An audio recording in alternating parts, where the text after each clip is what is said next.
안녕하세요. 모발 이식하는 피부과 전문의 김대효입니다. 이번 영상에서는 먹는 미녹시딜에 대해서 좀 더 이야기를 해보도록 합니다. 제가 이전 영상에서도 다뤘고 최근에 저용량 미녹시딜이라는 먹는 미녹시딜로 치료를 하는 경우가 굉장히 많아졌다라고 말씀드린 적이 있는데 굉장히 많은 논문에서 부작용이 굉장히 별로 없고 그냥 충분히 시도해볼 만한 치료다라고 되어 있습니다. 그렇지만 어떤 부작용이 생기는지는 알고 드셔야 되지 않을까요? 그래서 이번 영상을 준비해봤습니다.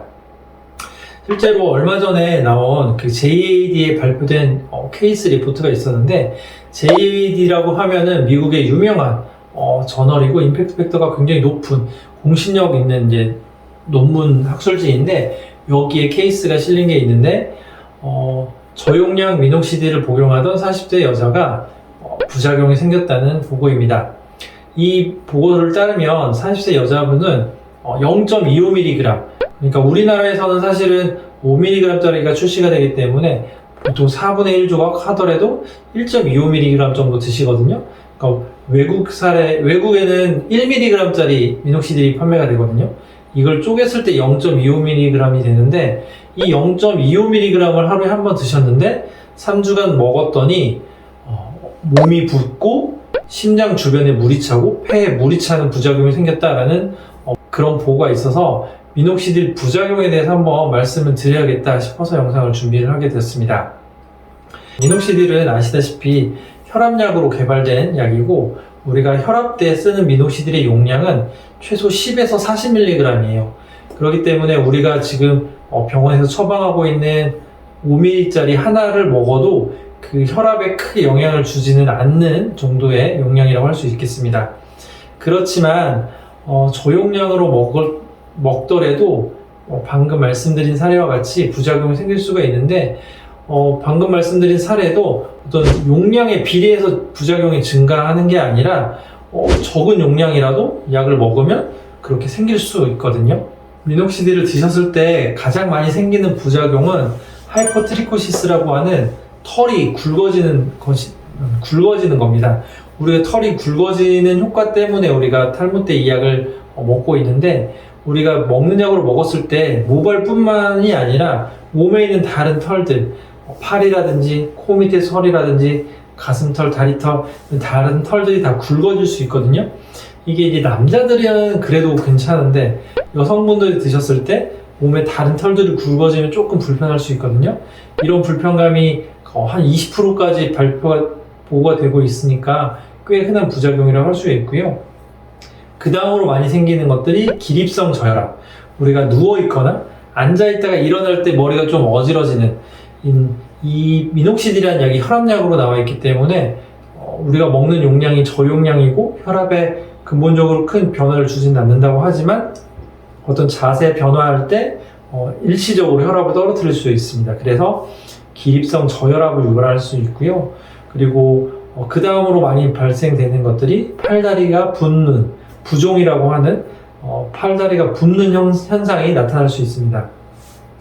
이게 이제 심한 경우에는 앞서 말씀드린 사례처럼 폐에도 물이 차고 심장 주변에도 물이 찰 수 있겠죠.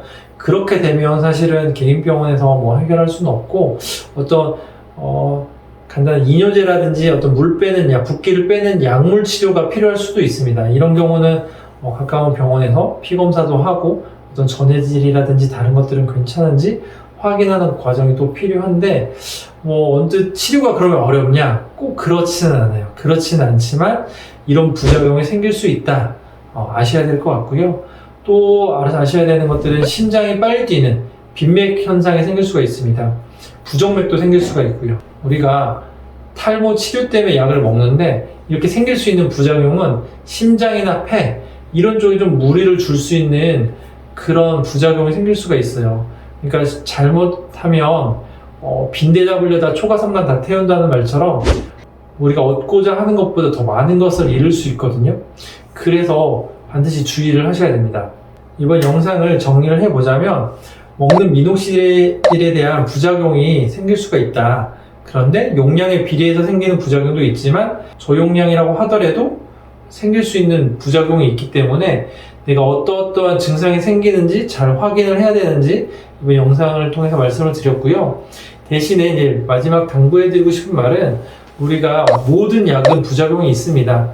가장 안전하다고 알려져 있는 타이레놀, 아세타미노펜조차 스티븐 존슨 신드롬이라고 하는 무시무시한 질환이 생길 수 있거든요. 그렇다는 말은 우리가 약을 먹을 때 득과 실을 따져서 약을 먹어야 돼요.